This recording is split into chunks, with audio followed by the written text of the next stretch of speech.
great pleasure to invite you to the curtain raiser of the India Governance Forum organized under the aegis of the 83rd SKOCH Summit. The India Governance Forum is in its 20th year and is the oldest governance leadership summit.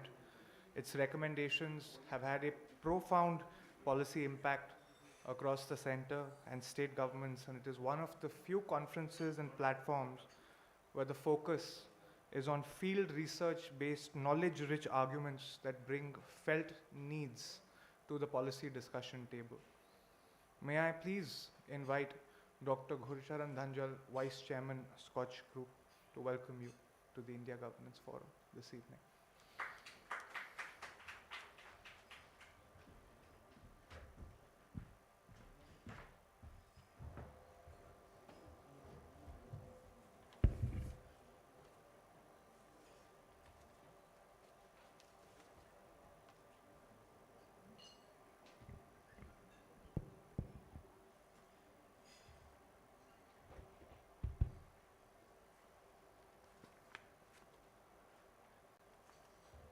Well, good evening and welcome to the India Governance Forum.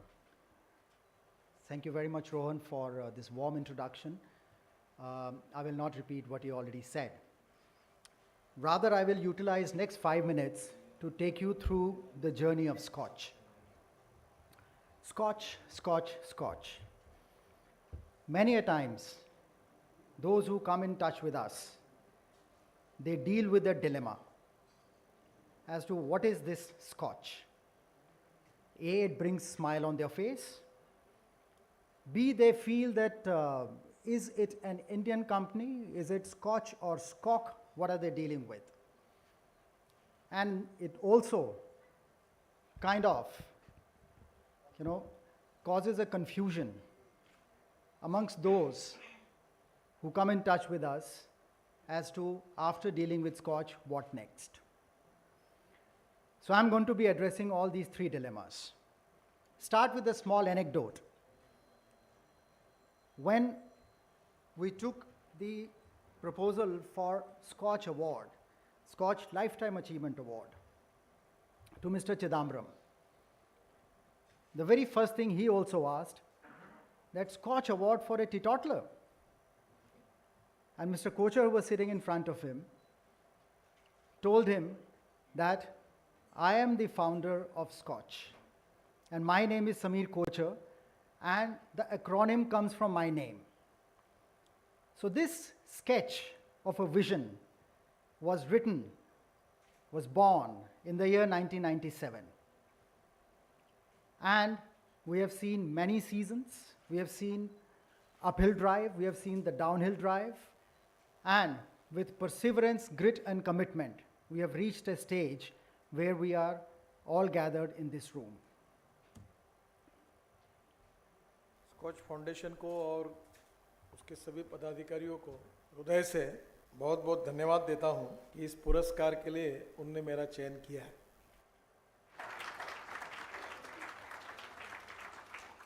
Mr. Samir Kocher's book on Modinomics is being released today. We've just had the benefit of listening to him. I must say he's a very blunt man. He is really a very resourceful person. Sameer ji, I want to thank you very much. हम लोगों ने सबने अपनी जनता की प्रतिज्ञा ली है समीर जी. ये प्रतिज्ञा लेके सेवा की सोच करके हम यहाँ इस मंच पे आए हैं. मैं फिर से धन्यवाद देती हूँ कोचर जी को, क्योंकि उन्होंने अपनी मेहनत, अपनी लगन से, मैंने अपनी मर्जी से यहाँ आए हैं अपनी टीम के साथ.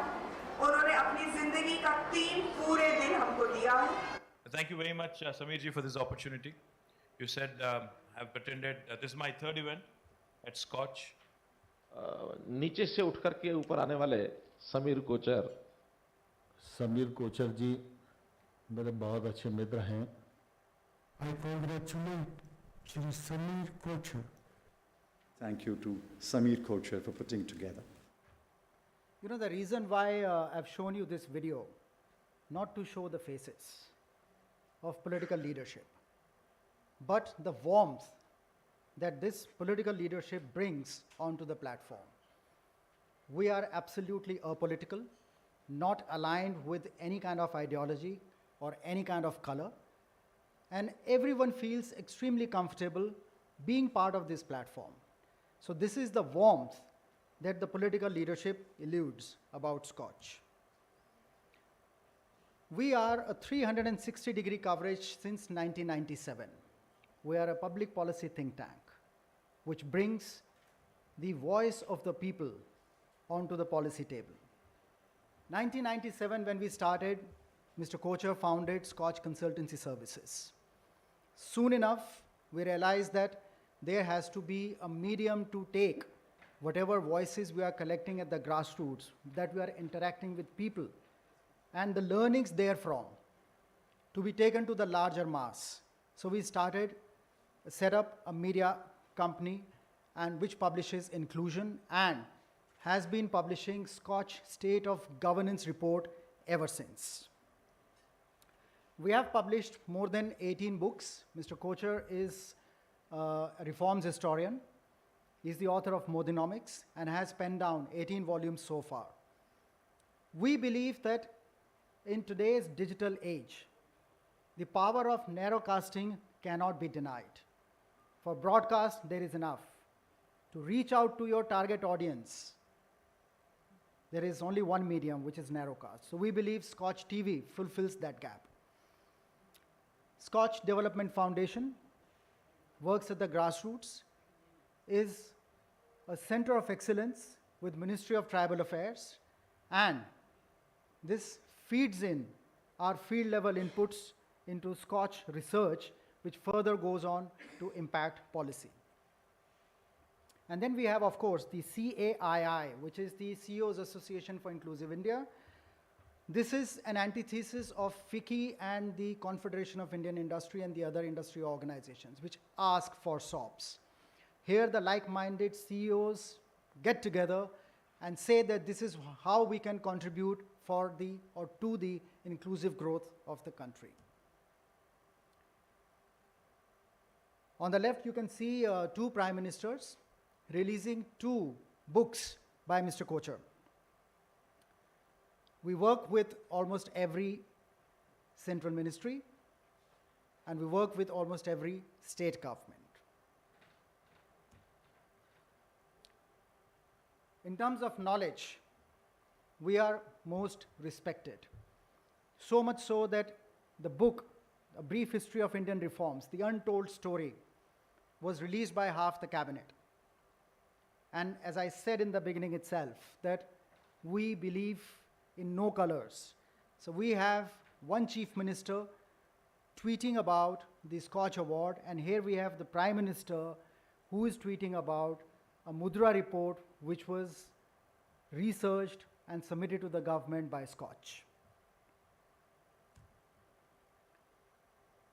We are most visible. We make full use of the national media in order to reach out to our target audience. This makes us perhaps the most respected in terms of knowledge that we bring to the table, and at the same time, not very big in terms of size. But in terms of knowledge, we perhaps are the biggest in the country. Scotch Awards remain extremely aspirational, as you can see from this slide. These are some of the volumes that Mr. Kocher has penned down. On the extreme left, you can see Modenomics. Interesting story to it. It was the year 2013. Mr. Modi, as Gujarat Chief Minister, called up the author, Mr. Kocher, that Mr. Chidambaram has made a quip that my knowledge of economics, Mr. Modi, my knowledge of economics fits behind a postage stamp. So what do you think? Since you also have biographed Mr. Chidambaram, the quick reply was that approaches may be different, knowledge is the same. And the rest was laid to rest. The term Modenomics was coined by Mr. Kocher, and the book was written, and thereafter there was no debate on the economic understanding of Mr. Modi, now the Prime Minister. These are our distinguished fellows. As you can see, we have been drawing on the wisdom of bureaucrats, media, industry, regulators. When we organize each round of SKOCH Award, almost everyone goes through several rounds of evaluations, right from submitting the nomination to participation in exhibition and finally the popular vote and so on and so forth. At each stage, we are guided by their wisdom. So College of SKOCH awardees as well as the experts help us identify the best practices. One thing that has remained with us and that has taken us scaling heights year after year is our conviction and belief that if you do not walk the straight and narrow, people do not walk along. You will be dropped halfway through. It has been a painstaking journey. It has been an uphill task. The journey has been arduous. But yes, maintaining neutrality with honesty and not getting bowed down to any kind of external influence or pressure is what SKOCH stands for, and is exemplified as much in SKOCH Awards. So as I said, that SKOCH Award is bringing best practices which are replicable all around, and there are several beacons of hope, which is what we have discovered in our journey in the last 25 years. And as I said earlier, that the knowledge and the wisdom that we bring to the table is something which is respected. That's the reason when we honor people, they accept. And then when we invite, they oblige us. So ladies and gentlemen, thank you very much for joining us for this evening to celebrate such high number of achievements from all around the country. And with this, I invite Mr. Sameer Kochhar, Chairman, SKOCH, and the author of Modinomics, on stage, please.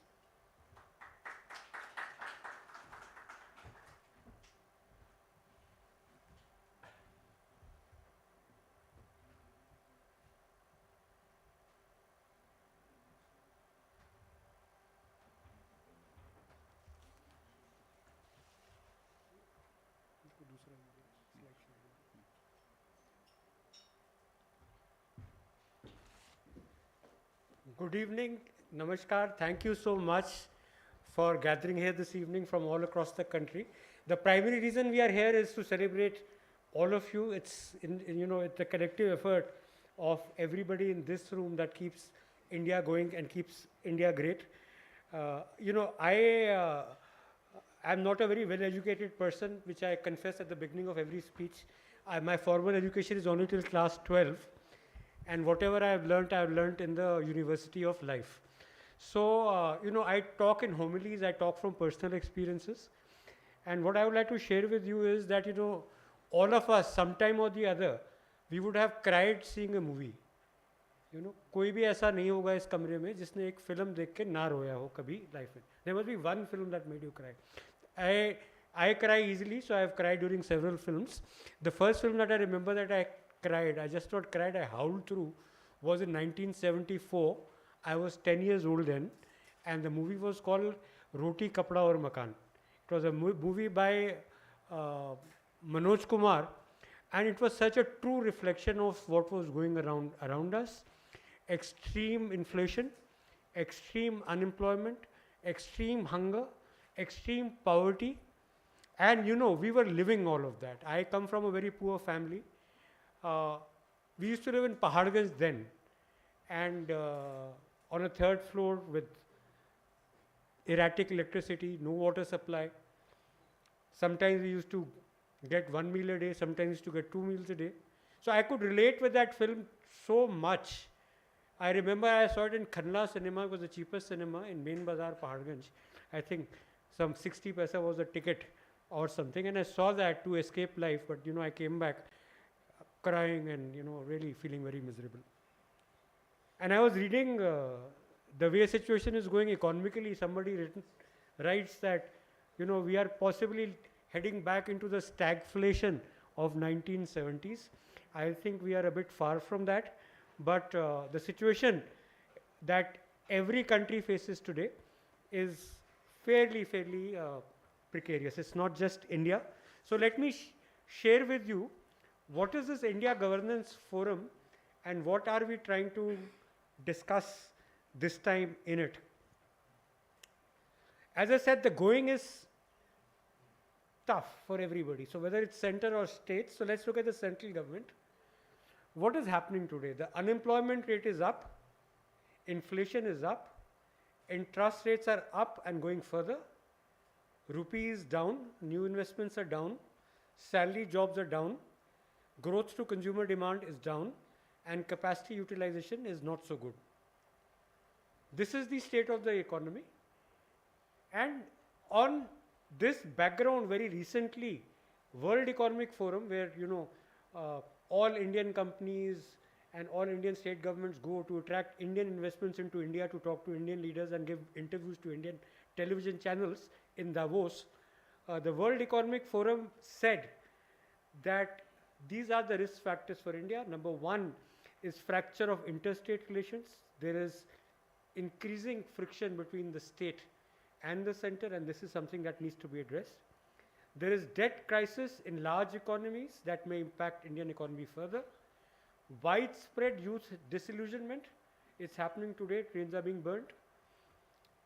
Failure of technology governance.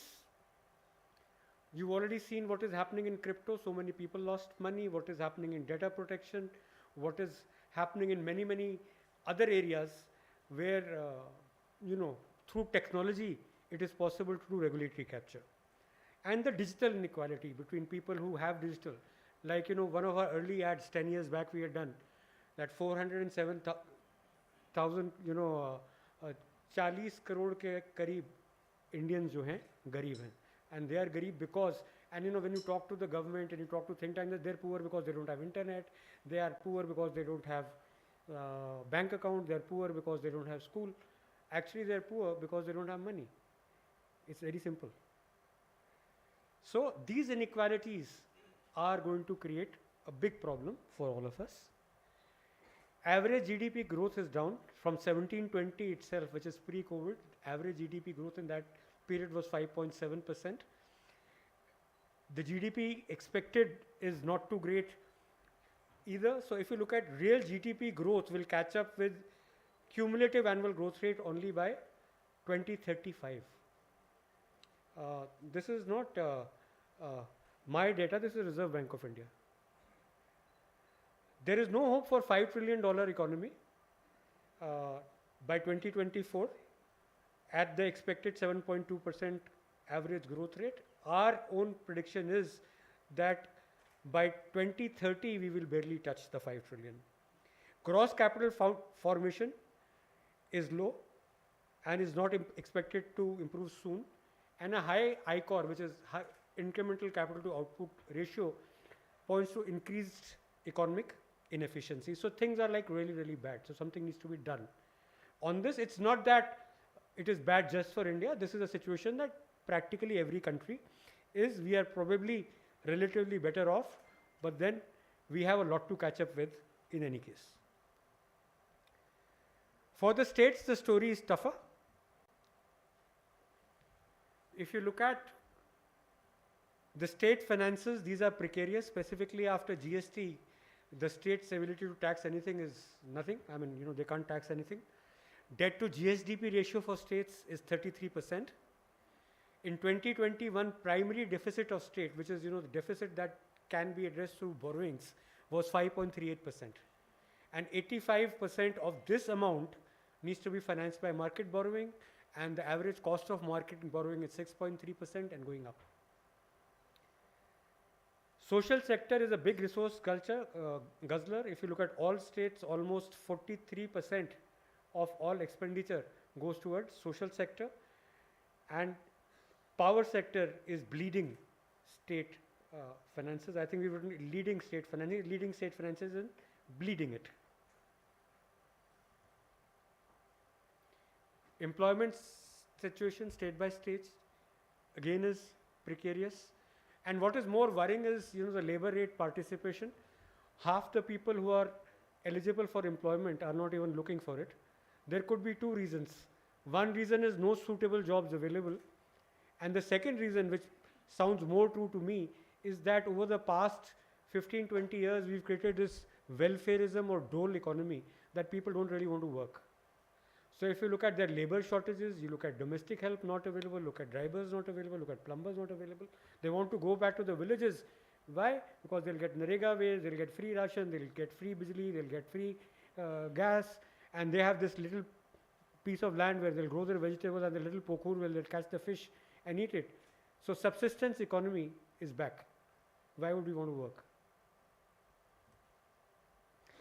On the other hand, socio-economic stress is building up, wealth inequality. There is large and surplus liquidity that is fueling inflation. Debt to GDP ratio for the country is at a scary 89%. Weighted average cost of government borrowing, I already mentioned, is 6.3. Wealth of top 1% and 10% has grown while the bottom 50% is reduced. Unemployment rate is quite high, but nearly half the employment workforce does not want employment. So looking at this situation, center, state, what is the policy direction that could possibly help break this impasse? So infrastructure is seen as savior both by the center and state.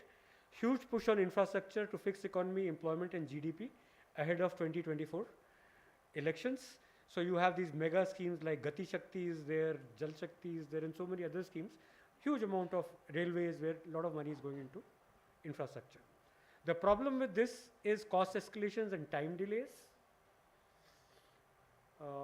Very large number of projects are delayed, 32% are delayed, 51% projects have actually no proper date of commissioning, and there is 18.18% increase in cost. This in a scenario where there is no investment, there is no capital, the cost of borrowing is up, economy is down, inflation is down. So in that light, what is it that is corrective, that is required? At SKOCH and at India Governance Forum, for 20 years, we've tried to lead this discourse that, cut through the mess and say what are the 5 or 10 problems that need to be addressed and how. And the agenda for India Governance Forum, which is also a curtain raiser today, is cutting time and cost delays of all infrastructure projects. Focus on Gati Shakti and Jal Shakti. These are the two big ones where a lot of money is going. Trying to bring ICOR back to 4. Massive technology adoption. Most of these projects are using very poor technology, so some amount of efficiencies can come in. Hardly anyone is using BIM. Most advanced countries where infrastructure and efficiencies are used, they use for every engineering project something called building intelligent modeling, where you just don't do work on 2D or 3D, you also have cost layer, you have time layer, you have a spatial layer, and you can actually control a project end to end, and you can really pinpoint where you are going wrong. It helps you reduce costs, so on and so forth. GIS is very sparingly used in India.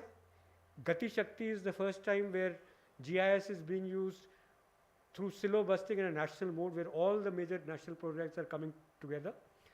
Mission mode silo busting at both center and state, just the way Gati Shakti has done. Even at the state level, they have to have a coordinated attempt at one governance. Power sector reforms have to be pushed. Competitive welfareism has to be curtailed because no one has really the money. If you give everything free, then who will pay for it? We must differentiate between what is essential, like food, what is merit, which is like maybe education and what is desirable welfare. And whatever money we have, we must, idly spend only on essential, and then what is left on merit, and desirable should be left. The next problem, as I said, is channelizing youth energy because of unemployment, a lot of other factors, a lot of youth distresses there. So can we use volunteerism? Can we bring some of these things then, because this employment problem is not going tomorrow? So what does the youth do in the meanwhile? So between 15 years to 29 years of age, can we use them for volunteerism? Can we use them for nation building? Can we give them a direction? In what way this youth energy? So can we create something called Yuva Shakti is what we are moving towards. And finally, last but not the least, accelerating financial inclusion.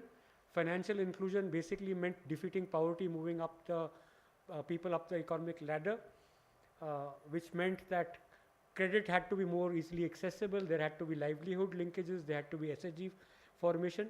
But over the past 10 years, we find that all this is now translated into only giving doles and benefits. So the infrastructure that was created, the BCBF model, the products that were created, Jan Dhan Aadhaar Mobile that was put in place to make sure that credit reaches the needy, actually, and capacity building and removing poverty became a scheme for delivering welfare. I'm not saying there's anything wrong with that, but now that DBT is in place, welfare delivery is happening, it's time to revisit the purpose for JAM, purpose for financial inclusion, and say that how do we make people save, how we give them pensions, how do we give them small savings, how we give them investments, how do we give them credit, and how do we link this credit with livelihoods. So these are very large problems, and that is why India Governance Forum is going to take 4 months this time, and we hope to see you all participate actively in it, and we are able to come back with recommendations that is going to make India great, and hopefully no child will see roti, kapda or makan again and cry. Thank you very much.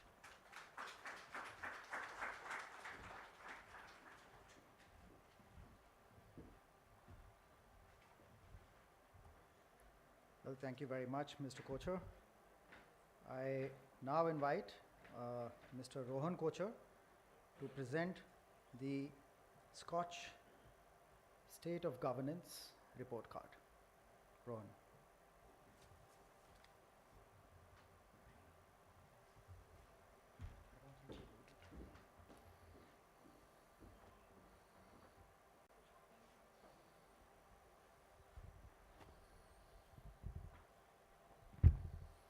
A very good evening once again to all gathered here. And thank you very much to Dr. Gushran Dhanjal for inviting me. Mr. Sameer Kocher, Chairman SKOCH Group, spoke about channelizing youth energy. He spoke about infrastructure being seen as a savior. It reminds me of something that Mr. Nitin Gadkari said on this platform. He said, Rajniti se badkar lokniti hai. Policy is above politics. And in that spirit, we are delighted to present to you the SKOCH State of Governance report, the report that matters, India's only flagship national governance timeline assessment based on primary research and outcomes. The SKOCH State of Governance report goes through several phases of periodic evaluation, right from a call for project submission to internal evaluations and face-to-face interactions and peer evaluations, to popular votes, to a semi-final list called an order of merit, and an expert vote by peers, contemporaries, and subject matter specialists. The project-level research methodology, each singular project received by SKOCH goes through a comprehensive scoring after undergoing several phases of evaluation. At the level of the state, all well-performing projects within a state are identified. Projects in each state are aggregated, categorized, and analyzed sectorally. And at the national level, these comprehensive state cores determine national rankings, and we map these movements over time. As well-performing projects are submitted by states for evaluation, they undergo a first round of vetting and shortlisting by a trained team of specialized research analysts. The shortlisted projects undergo primary evaluation by a jury of no less than 3 domain experts. And the overall impact is assessed for new projects, whereas ongoing projects are evaluated on the basis of a delta, which is incremental improvement. And a simultaneous peer evaluation is conducted by those undertaking similar projects. Based on this average score, a cutoff threshold is determined and a second shortlist is derived. Field research is undertaken to evaluate the impact through intervention outcomes and benefits received by the intended target population. These projects are then put to a popular vote only by verified registered users on the SKOCH web portal. And based on this cutoff, the projects qualify for a semi-final order of merit. Merit-listed projects then garner expert votes through the exhibition and live polls to achieve an absolute score, and each project therefore receives a comprehensive score. A total of these decides state and sectoral performances. Top-ranked states fall within the category of stars. States undertaking commendable work are performer states, and states that are striving to make good efforts fall within the catching up category. The SKOCH State of Governance Report 2021 witnesses a trailblazing performance by Assam, Odisha, and Himachal Pradesh. Assam has been able to improve its rankings from 23 in 2020 to number 9 in 2021. Odisha witnessed a jump from 8 in 2020 to 3 in 2021, whereas Himachal Pradesh has been able to make a similar transition in the same time period from 16 to 10. Andhra Pradesh is number 1, West Bengal is number 2 in the SKOCH State of Governance Report 2021, whereas Maharashtra, Telangana, and Haryana have been able to improve their rankings in this report. The other states in the report. What does this report reveal?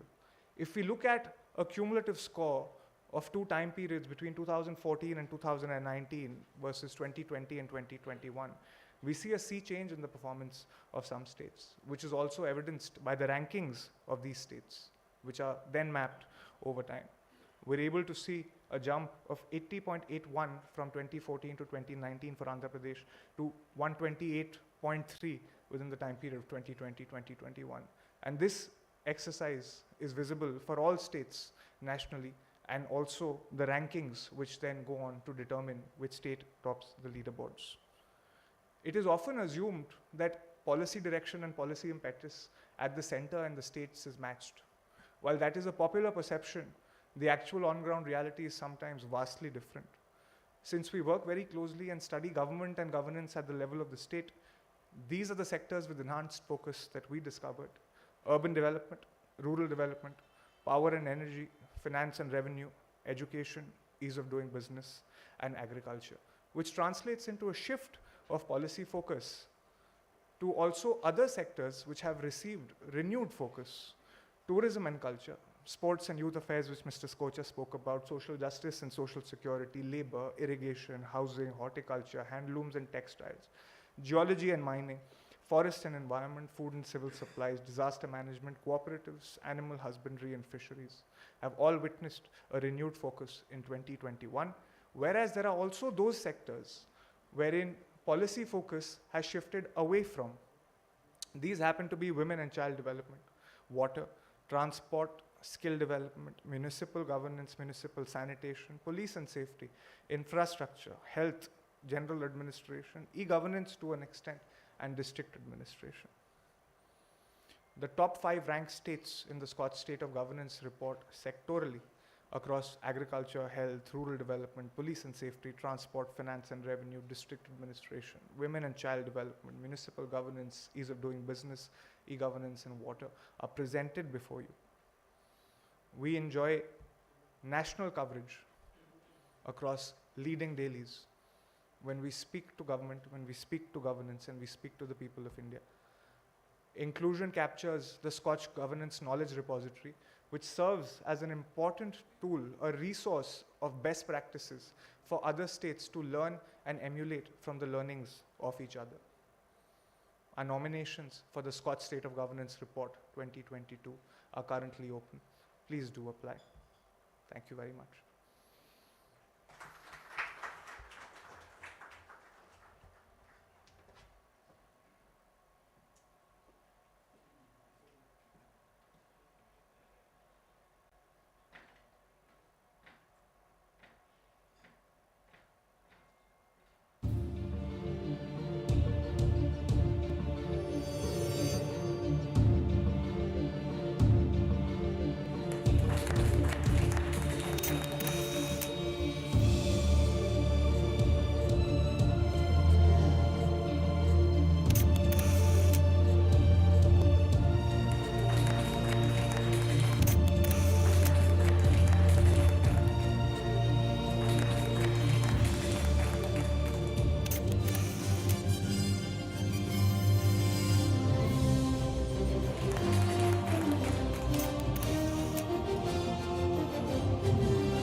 Ladies and gentlemen, this is a moment much awaited for Scotch Star of Governance Award. And may I request Mr. Kocher to kindly join us on stage.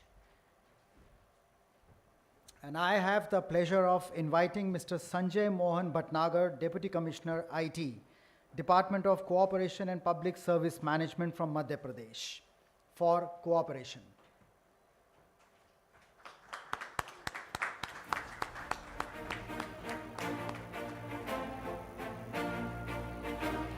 The Department of Cooperation, with the help of MAP IT, has implemented integrated cooperative management Mr. Sanjay information Gupta, system, Commissioner, if you'd kindly join us.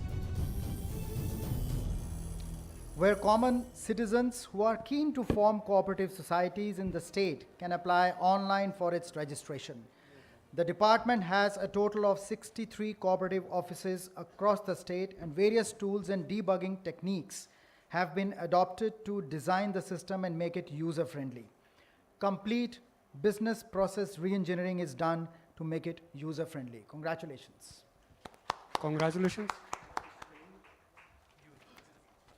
Thank you very much thanks a lot Skoch कोशिश हम लोगों की ये रही है कि चूँकि हम लोग एक फार्मर ओरिएंटेड स्टेट हैं तो कोऑपरेटिव के ज़रिए ज़्यादा से ज़्यादा आईटी एनेबलमेंट और जीपीआर के प्रोसेस से हम सर्विसेज अपनी बेहतर दे सकें और इसी दिशा में हम लोगों ने काम किया है।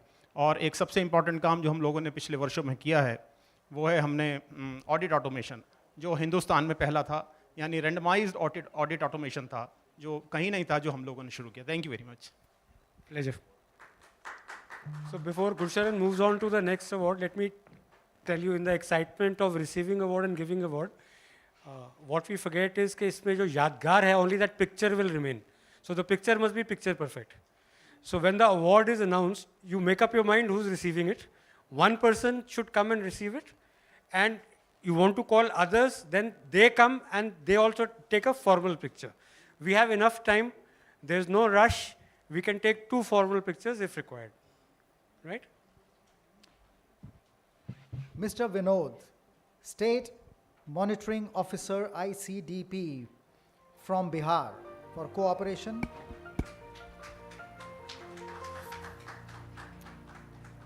The Mukhyamantri Harit Krishi Sanyatra Yojana pertains to the procurement of quality agri implements through GEM portal while ensuring cost efficiency and operational transparency. The primary agriculture credit cooperative societies were enabled to enter into transactions on GEM. The state has had agri-implements banks or custom hiring centers even before, but they were mainly being operated by individual entrepreneurs. देखिए ऐसे post बनता है.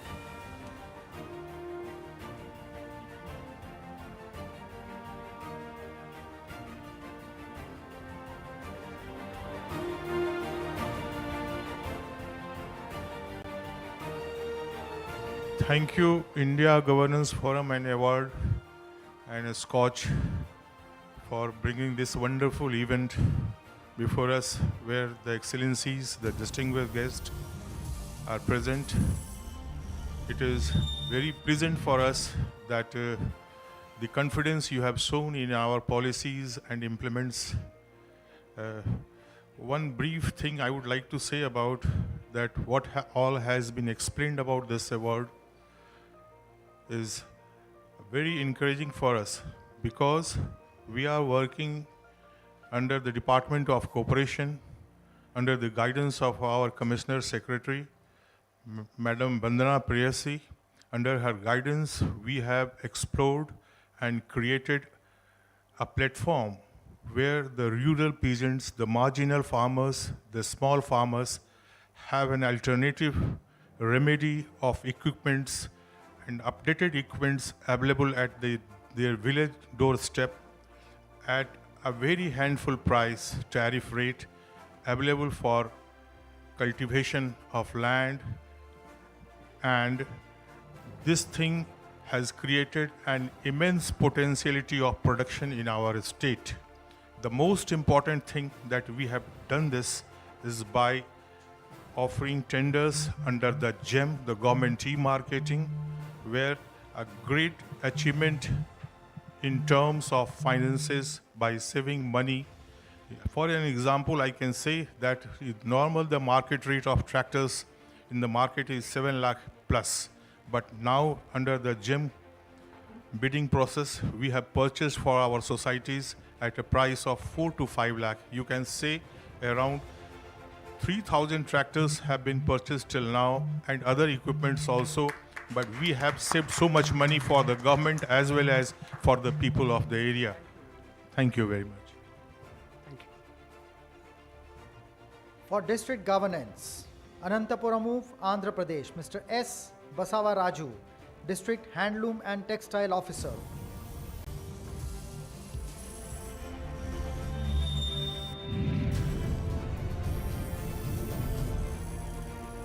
Under the minor irrigation system, the villages under the project are having sufficient water for irrigation and crops are showing a healthy growth trend. Out of a total of 35 habitations which were taken up for improving the supply of drinking water, 31 habitations are getting purified drinking water 24/7. In another intervention called Handri Niva Sujara Saravanthi, efficient use of water for irrigation is encouraged. And for water conservation, the district launched the Integrated Water Management Program alongside MGNR NREGS that has improved the groundwater levels. Congratulations. Thank you.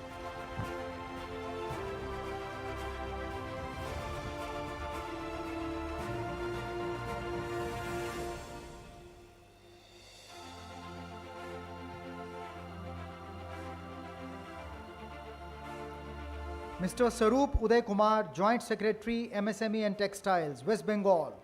Ease of doing business.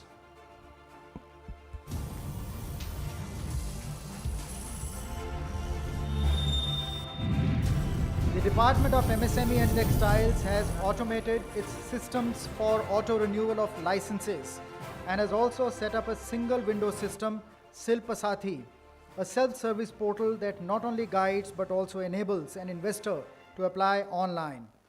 Under its efforts of ease of doing business, the department is ensuring end-to-end automation to include auto-renewal of certificate of enlistment through online system for all urban areas across the state.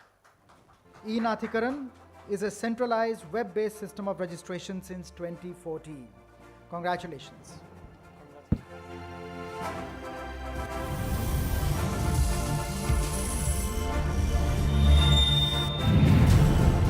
I have the pleasure of inviting Mr. Bratya Basu, Honorable Minister in charge School Education and Higher Education, West Bengal, for education.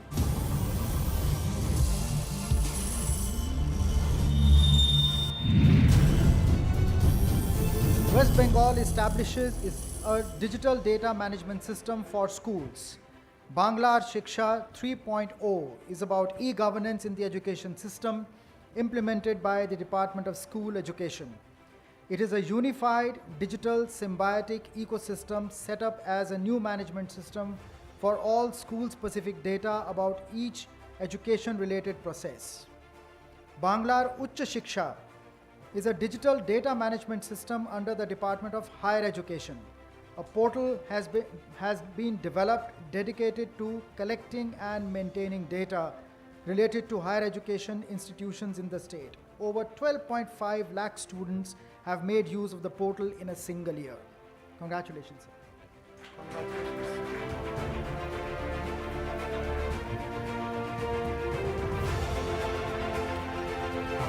I've made one small thing. Thank you, Mr. Kocher. Thank you, sir.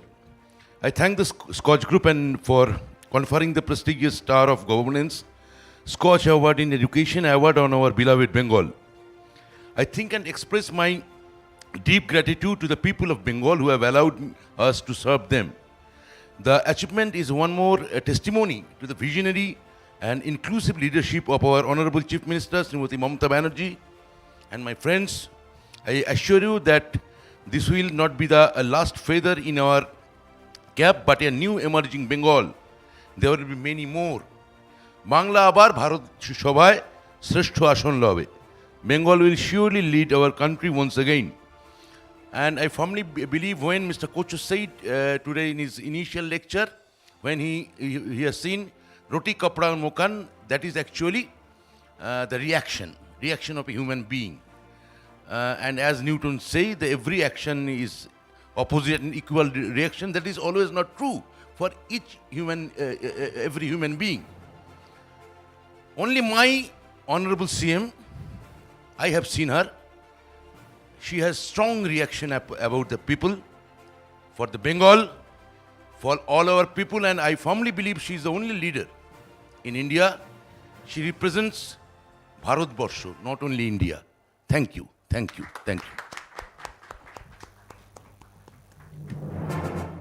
Ms. Shraddha Jani, Deputy Director IT, Gujarat Informatics Limited, Government of Gujarat, for e-governance.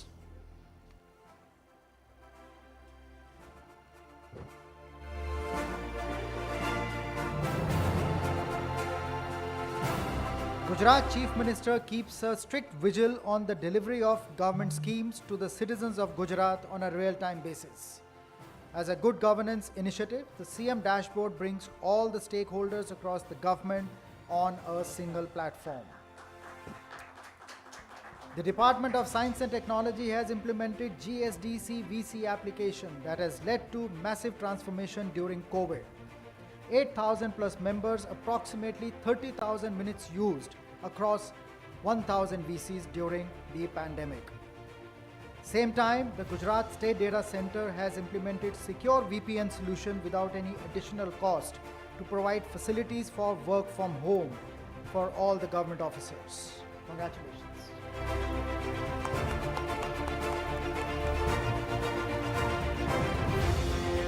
Thank you, the India Governance Forum and the SKOCH Group to assessing us, the state, as a digital governance state, which serves the services to the citizens of the state through a very well managed digital governance and application with the help of technology.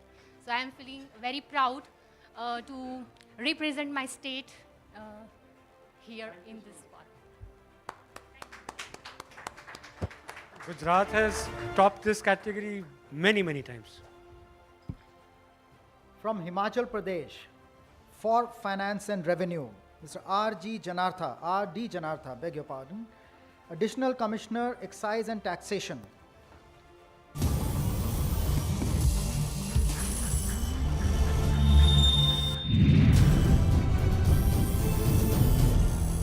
Plugging the revenue leaks and proactively prioritizing proper collection has greatly helped increase state revenue. Service delivery in the state has improved, and so has the ease of doing business. Computerization of VAT has led to the overhauling of the entire VAT system through computerization. These efforts have resulted in a revenue growth of 33.59% within the first year of project rollout. Interestingly, District Good Governance Index is a first-time initiative by the government of Himachal Pradesh. This method of assessing the performance of districts on different themes has motivated all the stakeholders in providing good governance at the grassroots level. Congratulations. Good evening to all, and thank you, Kocha sir, for recognizing and acknowledging the efforts made by Government of Himachal Pradesh under the dynamic leadership of our Honorable CM, Mr. Jairam Thakur, and thanks a lot again, sir. From Jammu and Kashmir, for Food and Civil Supplies, Mr. Akhtar Hussain, Chief Account Officer, Directorate of FCS and CA.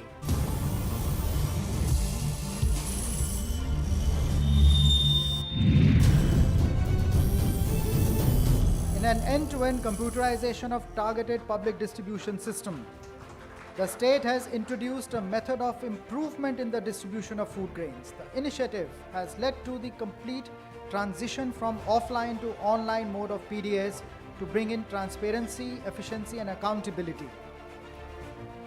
It spans 500,000 beneficiaries with a network of 278 fair price shops. Congratulations.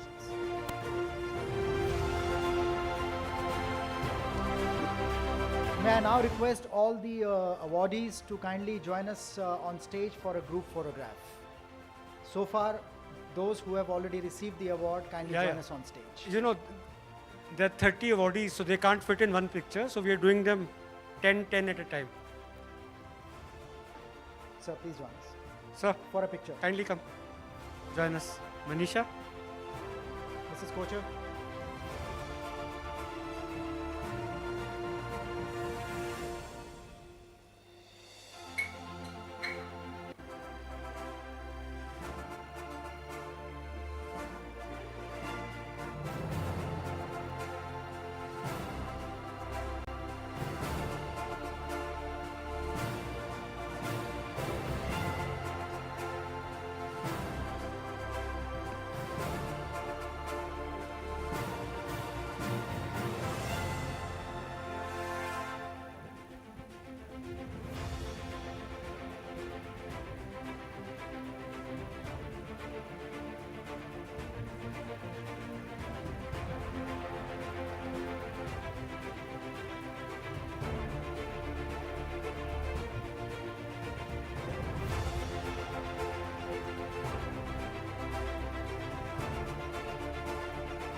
Thank you very much. The Honorable Minister wanted to invite his team as well, so we could do that.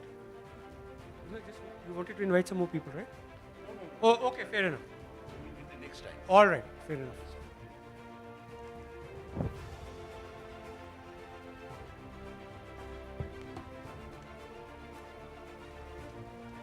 For Forest and Environment, Government of West Bengal, Mr. Saurabh Chaudhary, Member Secretary, West Bengal Zoo Authority. To protect mangroves in the coastal regions, the Forest Department, with the help of residents and women SHGs, onboarded all the stakeholders to encourage local ownership of the project. Over 5,000 hectares of mangrove cover has been achieved in 3 coastal districts. Women SHGs have been brought into the fold for nursery management and planting too. Local practices and knowledge have been optimized to identify mangrove propagules with the potential to plan nursery management strategies. Trenches and fishbone channels have been developed to trap newly created silt to provide improved germination for the mangrove. Congratulations.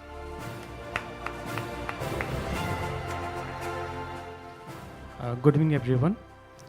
This was a maiden entry of Department of Forest, Government of West Bengal in SKOCH Award, and I thank the organizers for recognizing our works. This award belongs to 10,000 families who worked day and night for planting, planning, and managing the mangroves, and creating that coastal shelter bed, which not only save the coastal areas, but it will be a future guard for the state of West Bengal and the metro like Kolkata. Under the dynamic leadership of our Honorable Smmit, we planned and organized this massive plantation of more than 20 crore mangroves within 2 years.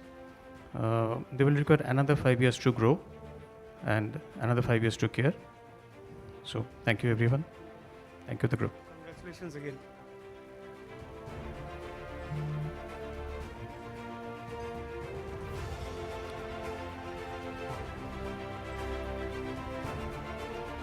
For Forest and Environment, Government of Odisha, Dr. Mona Sharma, Additional Chief Secretary, Forest, Environment and Climate Change.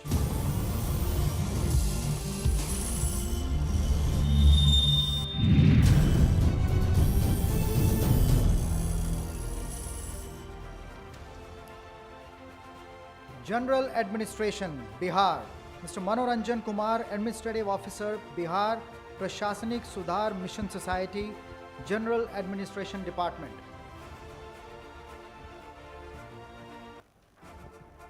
The Bihar Right to Public Service System, by Bihar Prashasnik Sudhar Mission Society is a step in the direction of digital governance as the future of administration.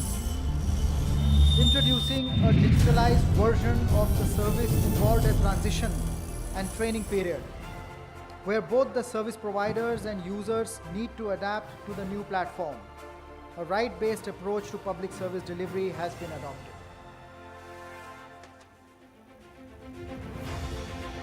Geology and Mining, Gujarat.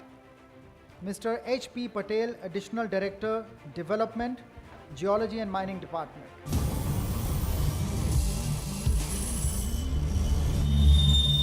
The mining villages in Gujarat have traditionally suffered because of the lack of adequate healthcare infrastructure. The mobile medical units formed by District Mineral Foundation, the miners have access to proper screening and diagnosis services for both communicable as well as non-communicable illness. The project serves a population of 31,000 people in the aspirational district of Dahod and 56,000 people in Panchmahal. Congratulations.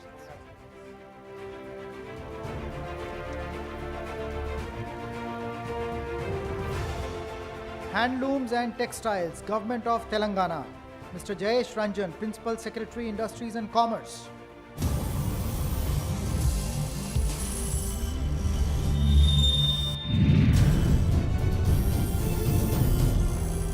The Department of Handlooms and Textiles launched Chineta Mitra scheme towards improving wages for weaver artisans. Under the scheme, the artisans are provided 40% input subsidy linked to wage compensation. So far, more than 75,000 weavers have benefited from the scheme. The state, under its Textile and Apparel Policy (TTAP), is attracting investments and generating employment in the sector. Incentives include capital and operational assistance. The department is investing rupees 3,000, and targeting to create up to 10,000 jobs per annum. Congratulations. Congratulations, JSG. You know, I have the pleasure of knowing JSG for many years, and he's one of the most brilliant public servants that I've come across. He wears several hats in the state. For IT, his state has been number one so many times that I've forgotten. They've got it for industry as well, but handlooms and textiles is a first. So congratulations, JSG. Would you like to say something?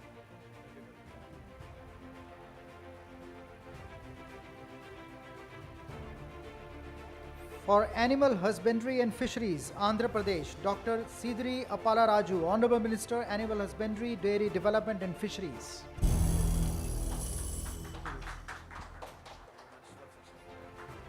It was difficult to monitor employee attendance, livestock vaccinations, and other welfare schemes of the department.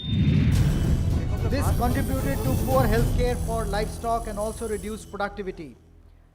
Pashu Sanrakshap app resolved the issue of irregular attendance through a geo-referenced attendance system. Another, Aqua eCrop by the department, has created a mechanism to gather aquacultural crop data and identification of registered and unregistered land categories. Congratulations.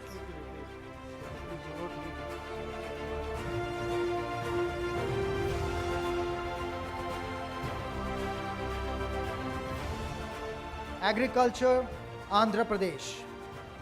I have the pleasure of inviting the Honorable Minister, Dr. Sridhari Appala Raju, once again.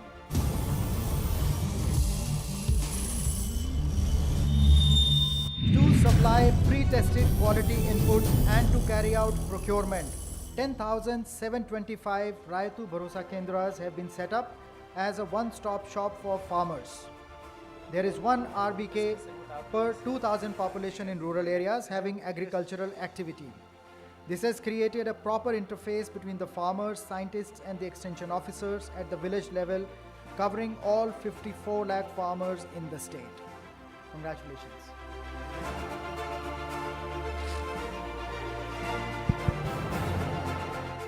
Good evening, ladies and gentlemen, dignitaries on the dais, dignitaries of the dais. It's a great boon for Andhra Pradesh under the able leadership of our Honorable CM Sri Y.S. Jagannath Reddy garu. Like never before, in post-independent Andhra Pradesh, so many reforms in agriculture, animal husbandry and fisheries. One of its path-breaking activity in agriculture is that's a one-stop solution for all kinds of farmers, that is Raitu Bharosa Kendras. It's a path-breaking step in Andhra Pradesh.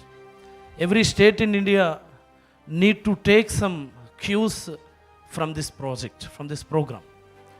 Likewise, in animal husbandry, even in fisheries, so many reforms.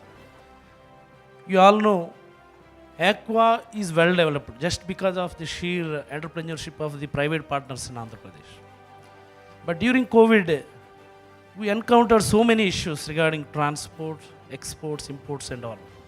Even in such kind of difficult times also, Andhra Pradesh could able to withstand that COVID injury to the aqua, and it stood number one in India, and it's an exemplary to the entire nation, what I feel.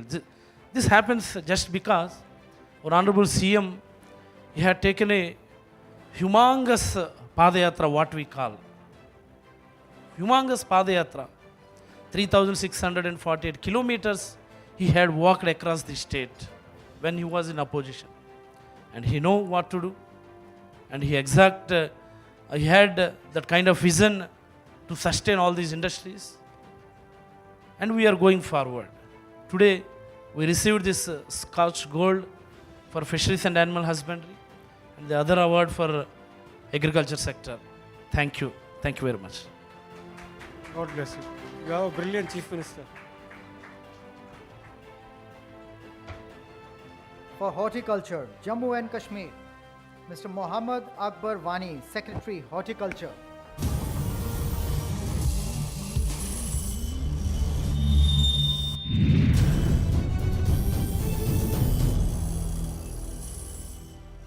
Leveraging technology, the Directorate of Horticulture, Planning and Marketing is playing the role of a facilitator between the buyer and the growers of walnut, apple, almond and saffron.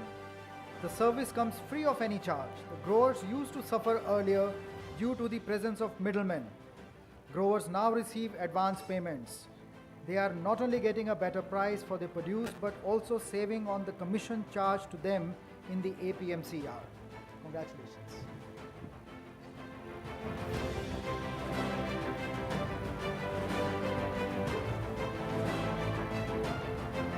For housing, Government of Rajasthan, Mr. K.C. Meena, Chief Engineer, Rajasthan Housing Board.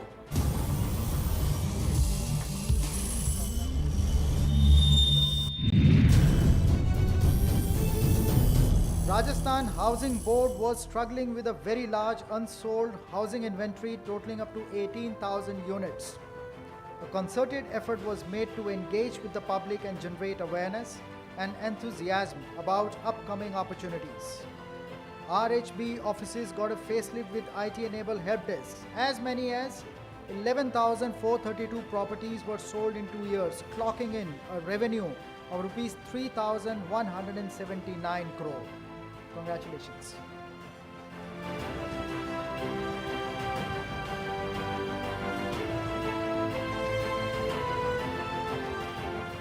Good evening, all of you. I thank SKOCH Group Chairman Sri Kochar Sir and India Governance Forum and Awards. Rajasthan housing board पूरे परिवार को इस award पे बहुत proud है और बहुत ही गौरवान्वित महसूस कर रहा है। उसके लिए पूरे राजस्थान हाउसिंग बोर्ड की ओर से उन्हें स्कोच ग्रुप के चेयरमैन और इस फॉर्म को धन्यवाद ज्ञापित करता हूं।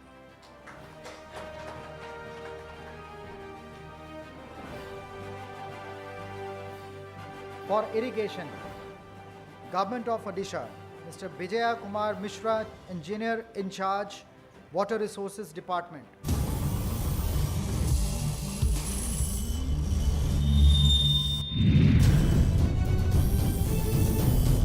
Mission Kakatiya is focused on repairing and restoring minor irrigation sources across the state. It consists of comprehensive coverage of 46,905 water bodies.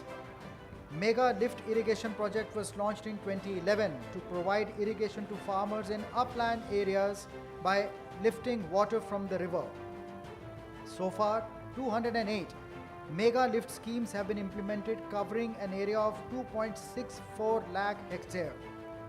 Another one, which is Biju Krishak Vikas Yojana, is a community lift irrigation project that has covered 7.1 lakh hectare approximately, benefiting nearly 1 million farmers.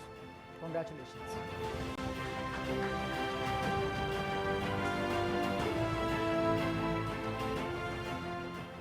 Municipal governance. Thane Municipal Corporation, Maharashtra.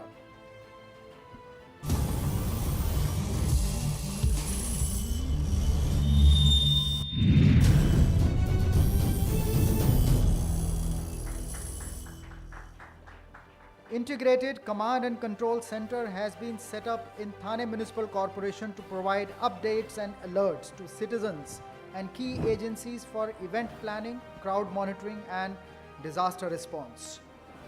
Intelligent Transport System of Thane Municipal Transport undertaking fleet of buses is an innovative and transformational initiative to introduce transparent, citizen-friendly services that enhance citizens' experience. Digi Thane, the digital ecosystem of Thane, is a platform to provide G2C, B2C, and C2C services to the citizens of Thane. More than 5.6 crore interactions have taken place, and approximately 56% of the city population is onboarded to Digi Thane. Congratulations.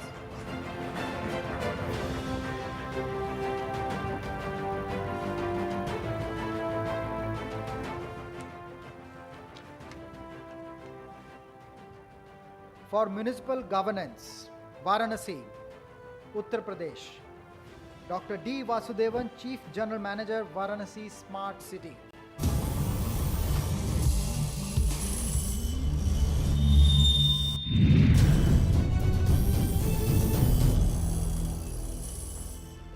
It was out-of-the-box thinking that led the leadership at the Varanasi Smart City to combat and mitigate the impact of COVID-19. Apart from setting up a dedicated helpline, the city created a GIS-based dashboard to assign patients to hospitals. All major L3 hospitals were brought under CCTV surveillance on a real-time basis. The Kashi Integrated Control and Command Center worked as an integrated war room for Varanasi during the pandemic. In the last 4 years, Varanasi Nagar Nigam has managed to rope in communities and made them equal stakeholders in keeping the city clean. It has changed their old littering habits. The Nigam has centralized the system of waste collection, transport, and processing via ICT-based system. Congratulations.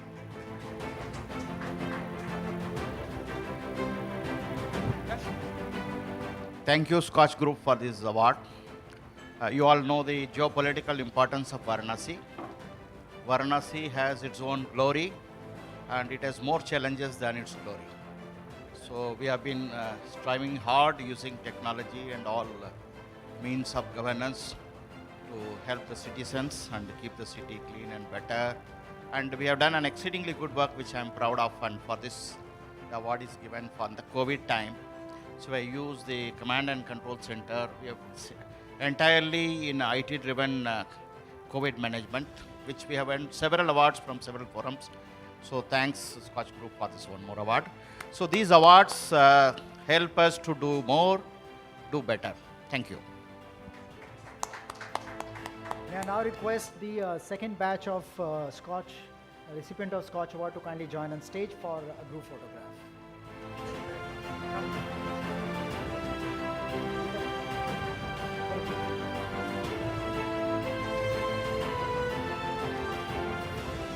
Jesh?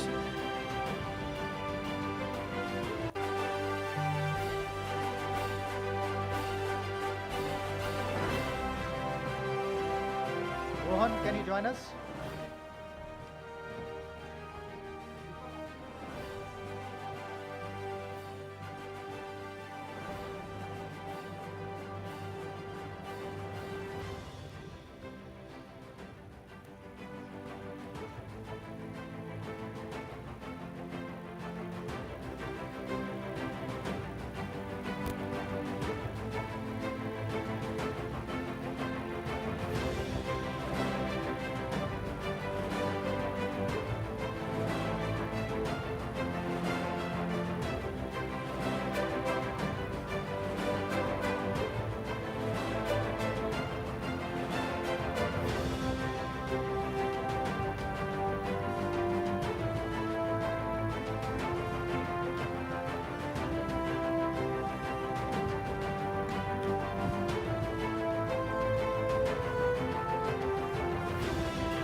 Power and Energy, Government of Maharashtra, Mr. Dinesh Wagmare, Principal Secretary, Energy.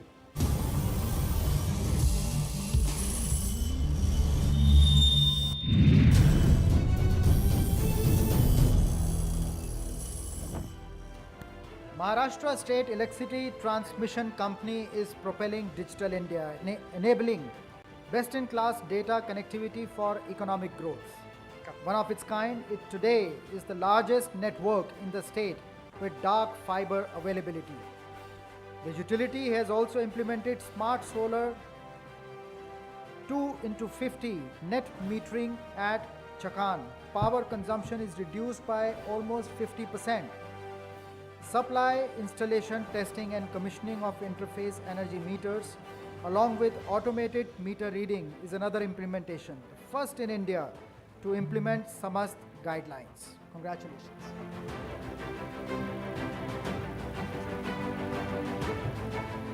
Good evening to all of you.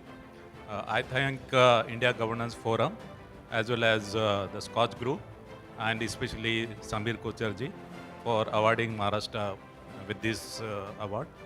And actually, Maharashtra has taken a great lead in the form of Maharashtra State Electricity Transmission Corporation, has implemented many projects of connectivity, and especially we have installed optical fiber cables to improve our visibility and connectivity. Various substations are connected, and we are the first state to implement SAMAST guidelines in terms of we have installed automatic meters.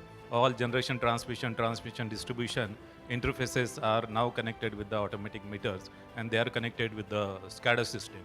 And also, Maharashtra has carried a record 30,000 megawatt of electricity, and we have provided 24/7 electricity during the COVID time also. During this very crisis time, and we are facing, the whole nation is facing coal crisis, and we have kept our generators almost at 85% availability, and we didn't have load shedding in Maharashtra. I thank Honorable Chief Minister of Maharashtra, Honorable Deputy Chief Minister, and our Honorable Minister Energy for providing all the support to Energy Department. Thank you very much once again to SKOCH Group. Congratulations. For Rural Development, Government of Andhra Pradesh, Mr. Gopal Krishna Dwivedi, Principal Secretary, Panchayati Raj and Rural Development.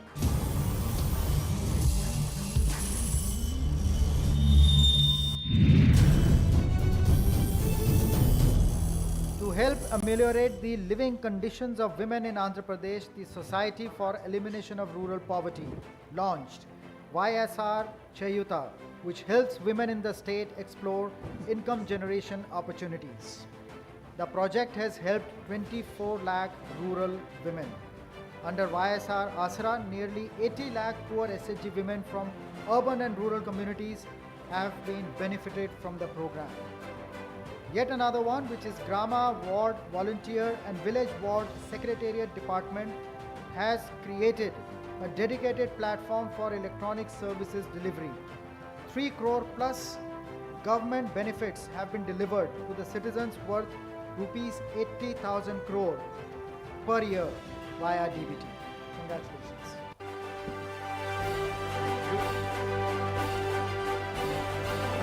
I thank SKOCH Group for recognizing the good work done by Rural Development Department in Andhra Pradesh. As you might have seen already, we have got number 1 in agriculture, animal husbandry, followed by this rural development. This completes the whole circle because Andhra Pradesh is primarily a rural state, and because of that, our Honorable Chief Minister has also been ranked as number 1, and under his leadership, a number of initiatives have been taken. I accept this award on behalf of all rural development officers, staff, and everybody who has helped us in doing good work. Thank you. See you back. For skill development, the Government of West Bengal, Mr. Subrata Das, Deputy Director, Industrial Training, Technical Education, Training and Skill Development Department.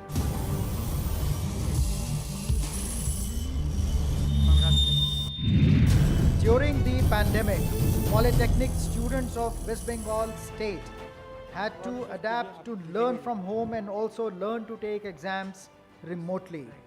The department developed an e-learning portal for maintaining continuity of education for students during the pandemic that helped over 3 lakh students. E-governance application of the government polytechnics has a dynamic content management, transfer management and higher study management system that covers all 2,629 employees, 218 heads of discipline and 72 store in charge.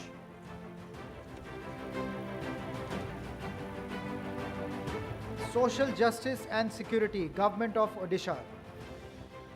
Mr. Biswaranjan Sasmal, Special Secretary, SC and ST Development, Minorities and Backward Classes Welfare Department.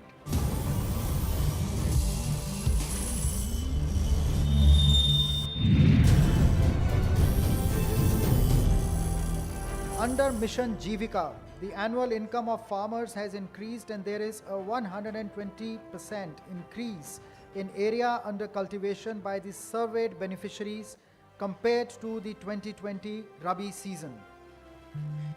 Under Alternate Learning and Mentorship Program, the department covered 2.5 lakh SC/ST students, provided a platform for 4,000 teachers to have first-hand interaction with children in their community. And to transform residential schools, the department launched Mission Suvidya, an independent third-party assessment of 256 hostels were conducted and management guidelines were revised. Congratulations.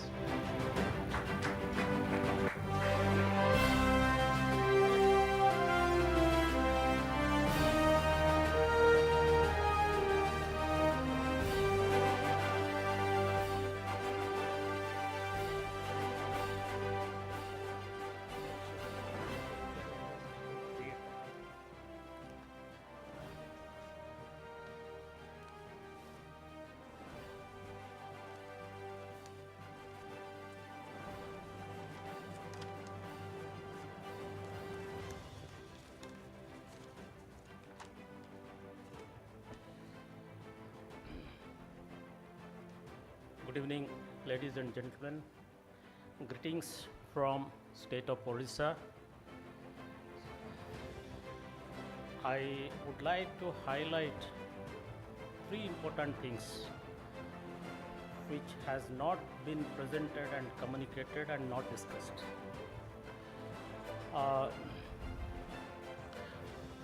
Honorable Chief Minister of Odisha, Sri Naveen Patnaik, has been recognized as a dynamic leader, no doubt in it. But what has not been often spoken, during the COVID pandemic time, he has emerged as a compassionate leader. Under his leadership, not only Odisha has managed the COVID pandemic, but has reached out to other states in supplying oxygen, particularly during the second wave. And the award has been given for the social welfare sector. One of the component of social welfare sector actually cuts across the sector. It looks more as an innovative, thoughtful and meaningful intervention for the educational development. Though it was conceived and implemented by the ST and SC development department, but it cuts across all educational spectrum. I would emphasize little on that. When on 24th of March 2020, countrywide lockdown was declared, we had around 5 lakh students, ST and SC, boys and girls, in our 1734 residential schools, in 6,000 hostels. Overnight, they have to be, in fact, they have to be evacuated. They have to be relocated to their community and villages. in the remotest part of the state. I will come to the sacrifice part little later, but the government, in its compassion, has thought of reaching out to them because they were staying in the hostel, they were given education and holistic developmental interventions in the school and hostel. So government thought of reaching out to them. The most important critical part is here. Then the government reached out to all the past students, tribal elders, teachers, past teachers, current teachers, and NGO volunteers. And they were groomed as mentors who took classes, open air classes following COVID pandemic protocol in the villages. They went to the village. This is the critical part of educational intervention. It has contributed in the social belongingness, having a hope. If you remember and if you recall the hopelessness situation in COVID pandemic, wave 1 and wave 2, that is the time our teachers and mentors created hope in the community, in the students. Now the sacrifice part. When the students were evacuated from the hostels, hostels were overnight developed into COVID care centers. Hostels saved life. That is the sacrifice our students have given.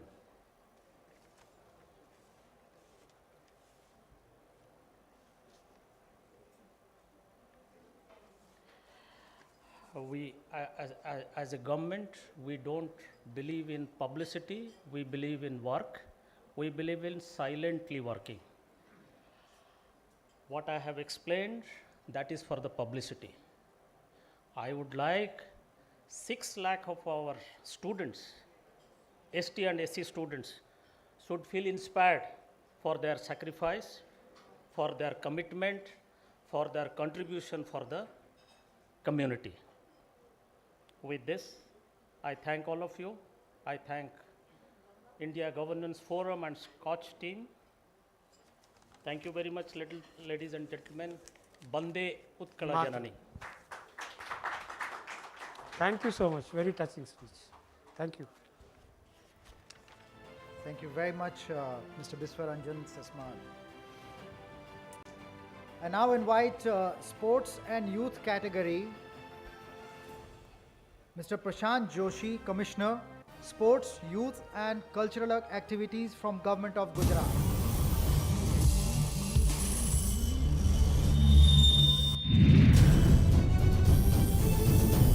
With the motto of Stay at Home, Play at Home, the project Mobile to Sports was launched by the Sports Authority of Gujarat during COVID-19 to encourage sports persons to continue with sports skills training and fitness program. For it to have a wider reach, the content is localized. The Facebook campaign had 26,000 followers, on YouTube nearly 30,000. With over 4 lakh views, the content was watched in 58 countries. Congratulations.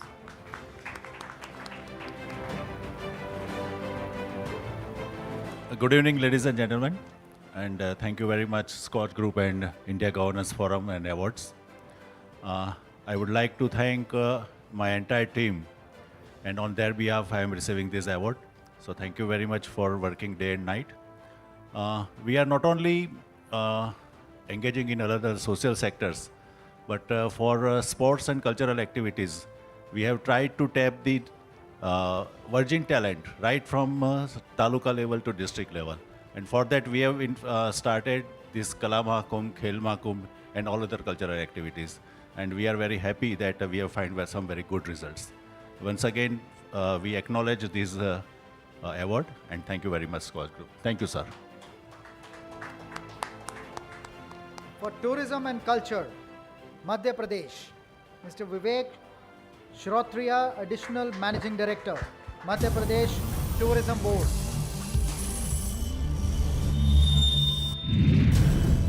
Madhya Pradesh Tourism Board launched safe tourism destination for women in Madhya Pradesh through awareness, education, training and employment.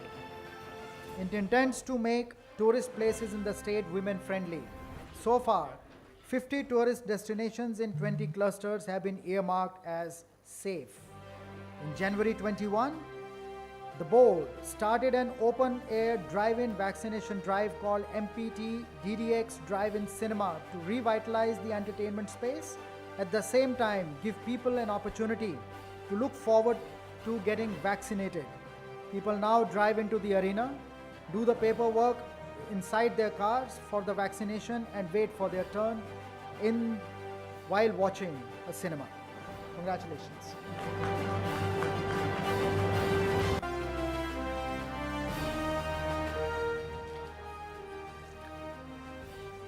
Appreciation really gives good feel. Thank you, Samir ji and Indian Governance Forum. And I would also like to thank my team from MP Tourism and all the stakeholders who are associated with us. Thank you very much. We are doing, we are shifting our focus a little bit from the known destination to the rural tourism now. So I invite all of you to visit MP and enjoy our hospitality. Thank you very much. Thank you. For transport, Government of West Bengal, Mr. Rajesh Kumar Sinha, Principal Secretary, Transport Department. Help ever, hurt never is the motto of South Bengal State Transport Corporation, which is striving to be the best state transport undertaking in the country.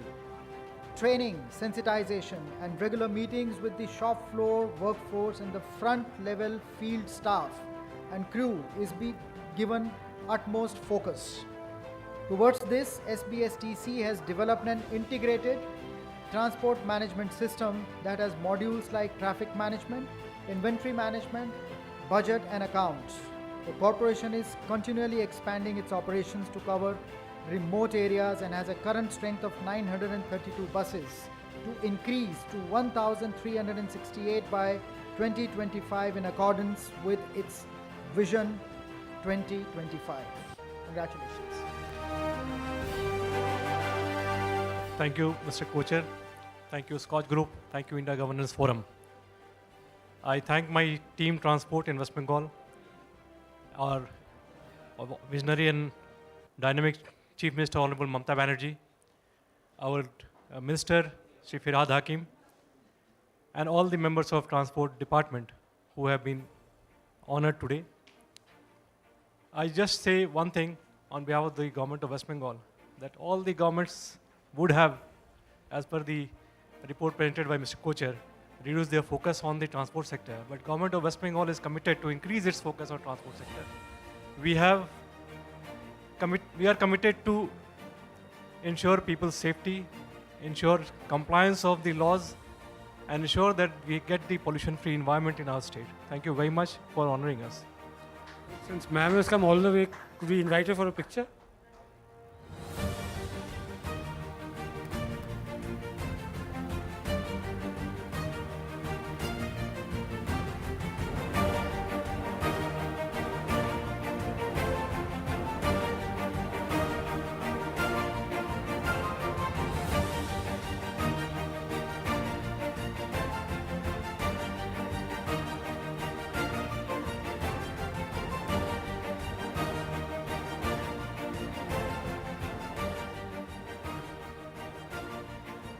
Water category, Government of Odisha, Mr. Vijay Kumar Mishra, Engineer in Charge, Water Resources Department.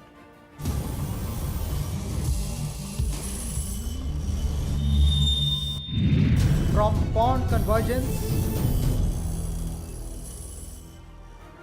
to Kanupur irrigation project at Keonjhar, the problem of resettlement and rehabilitation of people affected by major irrigation projects, as well as increasing in agricultural production and increasing farmers' income, all are addressed. At the same time, improvements are witnessed in the water table, soil moisture and drinking water availability.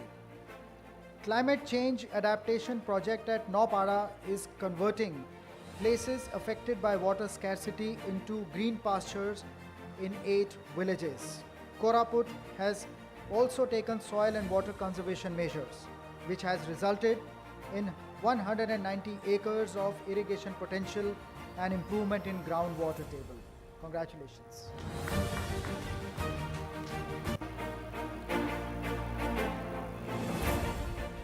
So with this, we come to the end of the announcement for the third batch. May I request all the award recipients to kindly join us on stage for a group photograph. And as everybody joins in and as requested, Dr. Mona Sharma, Additional Chief Secretary, has not been able to join us, but I'll read out the citation for Forest and Environment from Government of Odisha.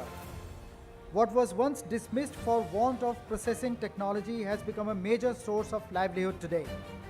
Kendu leaves. The green gold of Odisha generates on an average 80 lakh man-days annually, employing over 1 million rural folks. Most of these man-days are generated during lean summer months. Of about 10 lakh beneficiaries, mostly tribal, more than 7 lakh are women.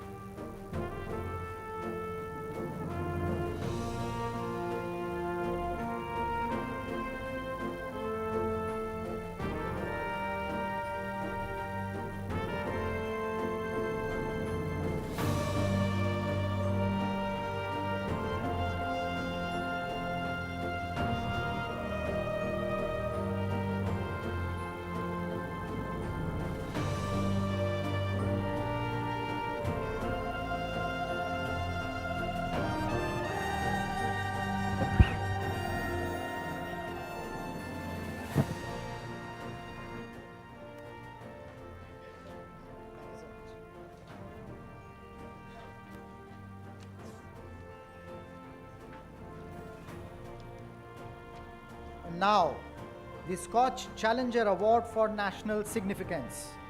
And I have the pleasure of inviting Dr. Manohar Agnani, Additional Secretary, Ministry of Health and Family Welfare, for National COVID Vaccination Program. I think this deserves a standing ovation. As we are all alive and here, thanks to the wonderful work that Ministry of Health and Family Welfare has done. The National COVID-19 vaccination drive in India is world's largest and has been unprecedented in both scale and reach. While India's vaccine research prowess has been celebrated, and so has the use of technology, the biggest success factor was the real brick and mortar, people, processes, and actual vaccination delivery. The Scotch Challenger Award for National Significance celebrates this largest such human and logistics effort undertaken in the area of health anywhere in the world.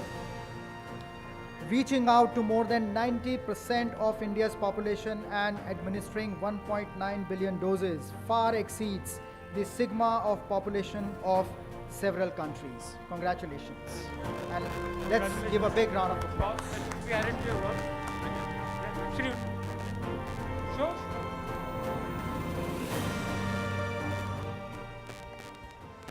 Thank you, ladies and gentlemen. This award is actually for Team Health India. We have received on behalf of Team Health India. ये उपलब्धि जो है राज्यों की है, केंद्र शासित प्रदेशों की है, हम सब की है। ये टीम हेल्थ इंडिया की उपलब्धि है। हम सिर्फ यहाँ पे उपस्थित हुए हैं उनका प्रतिनिधित्व करने के लिए। हमारी ये जो यात्रा थी वैक्सीनेशन की, कोविड वैक्सीनेशन की, शुरुआत में हम सबको भी इतना यकीन नहीं था कि यहाँ तक पहुँच जाएंगे। There were many challenges, there were many inhibitions, there were many doubts, there were many valid concerns. लोगों को लगता था कि क्या हमारा देश ये कर भी पाएगा? क्या हमारे देश को इतनी ताकत भी है? Do we have a digital platform which can cater to line listing of all the adults of India? Do we have capacities to have an infrastructure to store the vaccine along with the other vaccines? Do we have capacities to train people to vaccinate all individuals? लोगों के जितने भ्रम थे वो हम लोगों में उतना आत्मविश्वास देते गए वक्त के साथ कि हाँ, ये हमारे देशवासियों की चिंताएं हैं, ये हमारे देशवासियों की सोच है, ये हमारे देशवासियों के कंसर्न्स हैं. We must address to those concerns. And let me tell you, हम सभी ने हमारे देश में पूरा समय दिया वैक्सीनेशन को, क्योंकि हम सभी का सोच ये था कि that is the only possible solution to come out of this COVID pandemic. There were issues around supplies, there were issues around supply chain management, there were issues around infrastructure, there were issues around storage, there were issues around availability of syringes, there were issues around training of the manpower, there were issues around maintaining the essential health services. Believe me, trust me, मैं दिल से कह रहा हूँ और बहुत शिद्दत के साथ कह रहा हूँ कि ये जो देश के जितने ख्याल थे, जितनी चिंताएं थी, उसको हम पहले दिन से सोचते थे कि हमें एड्रेस करना है. एक बहुत ही खूबसूरत कम्युनिकेशन स्ट्रेटजी हमने बनाई थी. People had concerns about vaccine hesitancy. What to talk of vaccine hesitancy? Actually, vaccine eagerness. How to prioritize population groups? Who should get the vaccine first? Who should not get the first vaccine? And how should we educate them कि पहले आप नहीं, पहले वो लोग जिनको ज़्यादा खतरा है. कैसे we started with healthcare workers, frontline workers, population 60+, then went on increasing the coverage.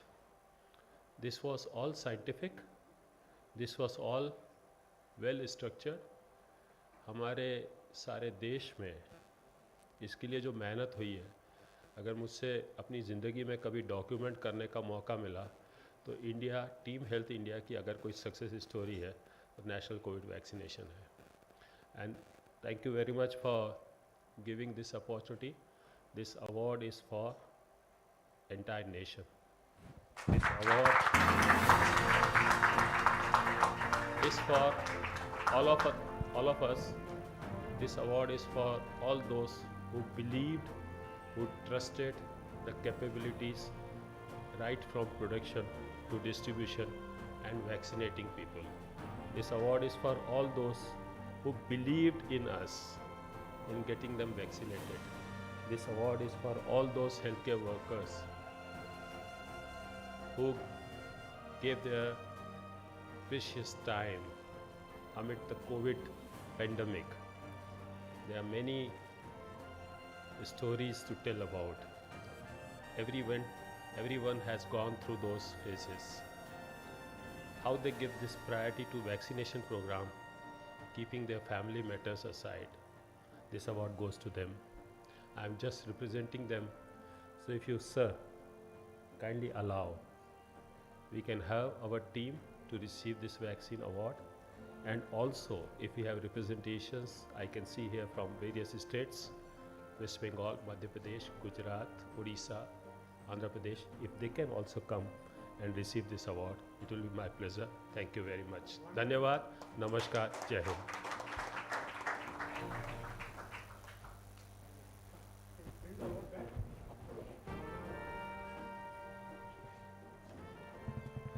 So let me introduce the team here. Dr. Mahesh Agrawal was the additional commissioner looking after the vaccination program at the country level.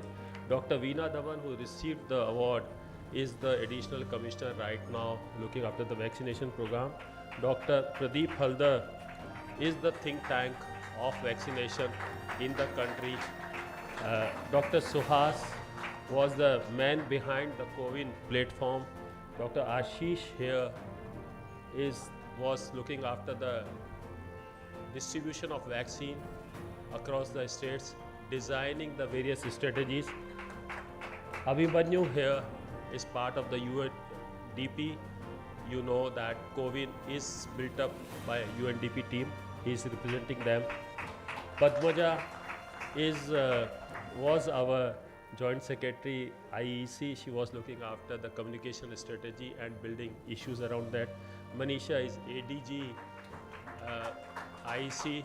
She was to build trust among the communities on that. So that's just a representation of our team, and I thank you. And if may, I request some of the states also to participate and come here. First, you come here. We'll take a picture. Thank you.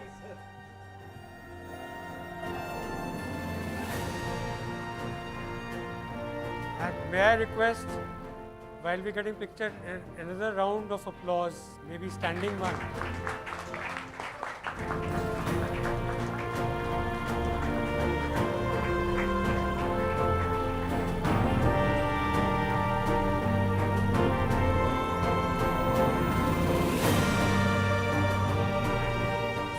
Representatives from the states, maybe one each because there are too many of them. So,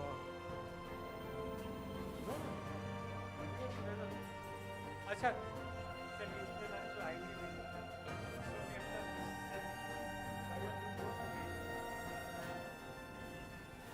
JSG, kindly join us. State governments, whoever wishes, everyone's contributed to COVID, so please come. Please come. Whoever wishes to come, please join us.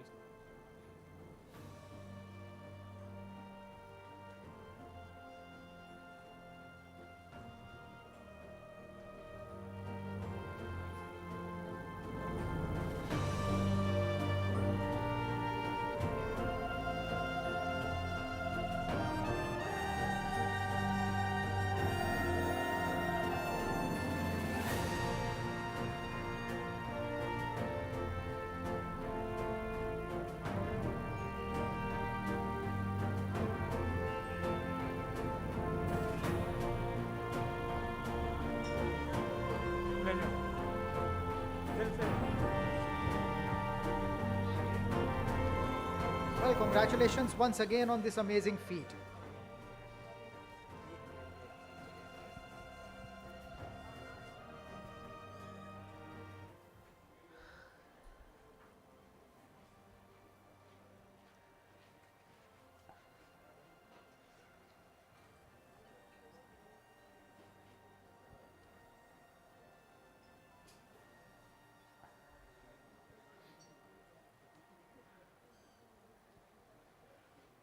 आप सभी को मेरा नमस्कार। मैं संजय गुप्ता हूँ, वर्तमान में commissioner इन registrar cooperative society हूँ। वैक्सीनेशन के बारे में थोड़ा सा मैं शेयर करना चाहूँगा। मैं पैंडेमिक पीरियड में हरदा में कलेक्टर था, तो मुझे पता लगा कि एक particular community is very reluctant for the vaccination. तो उस कम्युनिटी को मैंने जो भी उनके शहर काजी थे सभी लोगों को कॉल करा और अपने पास बुलाया। उस समय 45 से अबव लोगों को डोजेज लाया जा रहा था। तो जितने भी थे उन लोगों से मैंने जब डिस्कशन करा, 1 घंटा मैंने जब डिस्कशन करा, तो दे और वे सेटिस्फाई कि हम वैक्सीनेशन करवाएंगे। तो उनमें से 9 लोग थे जो आउट ऑफ 9 7 लोग 45 प्लस को थे। तो मैंने बोला ठीक है, इफ़ यू आर एग्री। तो मैं 7 लोगों को ले गया और अपने साथ गाड़ी में बिठा के वो 7 लोगों का मैंने वैक्सीनेशन करवाया। उसके बाद नेक्स्ट डे क्या हुआ कि इंडिया में फर्स्ट था जहां मस्जिद से अनाउंसमेंट होता था मॉर्निंग में कि टीका लगाओ और अपना बचाओ। वो इंडिया में फर्स्ट मस्जिद थी जहां उन्होंने टीकाकरण करवाया। और मैं आपको बताना चाहूँगा, जब मैंने काउंटिंग करा तो 70% हिंदू लोगों ने उस मस्जिद में जाके वैक्सीनेशन कराया। और लोगों में जो उत्साह हुआ, हरदा बेसिकली हमारा रूरल पॉपुलेशन है और एमपी का Harda was the first district जिसने कि 95% रूरल डिस्ट्रिक्ट होने के टीकाकरण कराया। इसके पीछे मुझे नहीं मालूम था कि मनोहर अगनानी साहब का जो जुनून था, उस जुनून से हमने मध्य प्रदेश में भी उस जुनून को पूरा करा। Thank you. मैं बस अपना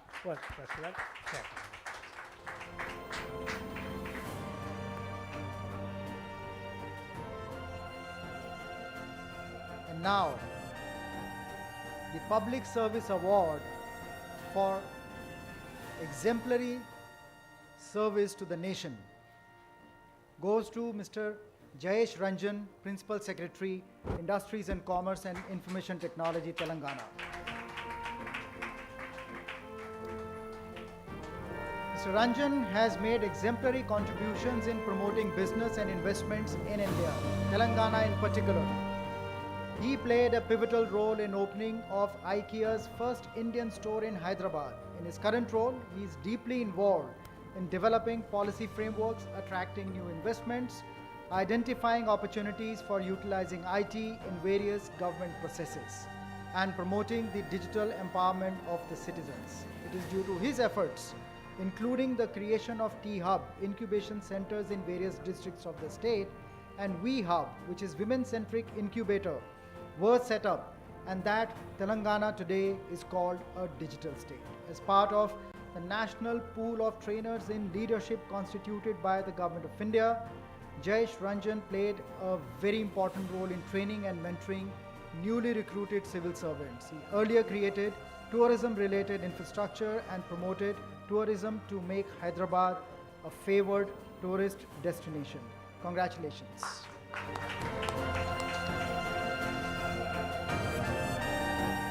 Thank you very much. Thank you, Samir ji. I'm really honored to get this recognition.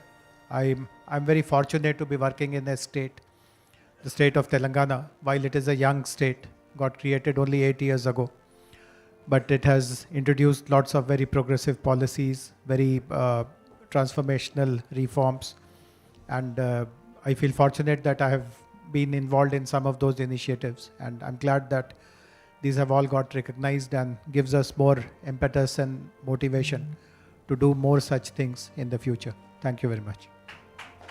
And behind him is this wonderful lady, because this guy is one of the most difficult person to find. Do you manage to find him, and how tough a time he gives you? No, thanks to Scotch that I'm able to find him now. No, you have anything nice to say about him?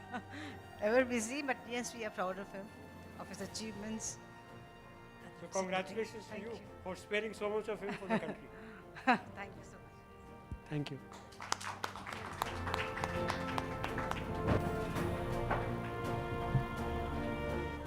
So, thank you very much. You know, it's so heartening to see practically all of India here. And as you can notice from the invitation, I am a foodie. तो बड़े मेहनत से मैंने एक एक चीज़ चुनी है आपके लिए कि आपको खिलाई जाए, तो ज़रूर खाइएगा. And I have a passion about, you know, food tourism and preserving heritage food of India. तो इस मेन्यू के अंदर for those of you who are vegetarians, दो नायाब चीज़ें हैं. एक का नाम है नुक्ती, दूसरे का नाम है घुटवा. ये दो यूनिक कबाब हैं लखनऊ के, जो लखनऊ वालों ने नहीं खाए हुए. तो मैं ढूंढ के लाया, मैंने बनाना सीखा और फिर यहाँ के शेफ्स को बताया कि कैसे बनाओ. तो घुटवा और नुक्ती जो नॉन वेजिटेरियन है वो ज़रूर खाइएगा. और मध्य प्रदेश टूरिज़्म वाले तो बैठे ही हुए हैं यहाँ पे. मैं बता रहा था सबको कि अब हम एक स्टेट का टूरिज़्म और कल्चर फेस्टिवल करेंगे, जहाँ पे ये जो विलेज फूड है, हेरिटेज फूड है, हर डिस्ट्रिक्ट का यूनिक चीज़ है, उसको शोकेस किया जाए, कुछ बढ़ावा दिया जाए, तो लोग ज़्यादा जाएंगे. मध्य प्रदेश भी जाएंगे, वेस्ट बंगाल भी जाएंगे, उड़ीसा भी जाएंगे, और आंध्र प्रदेश और तेलंगाना तो जाएंगे ही जाएंगे, बिकॉज मेरा तो फेवरेट कुजीन है मिर्च वाला Andhra and Telangana food. So do enjoy. we have at 9:30 we can ask them to serve the food. Before that, drinks are available. You can keep sitting or you can move out and informally have it. By 9:30 we can come back, continue the drink service as well as sit down dinner, enjoy. I'll move from table to table and meet everybody. Thank you very much.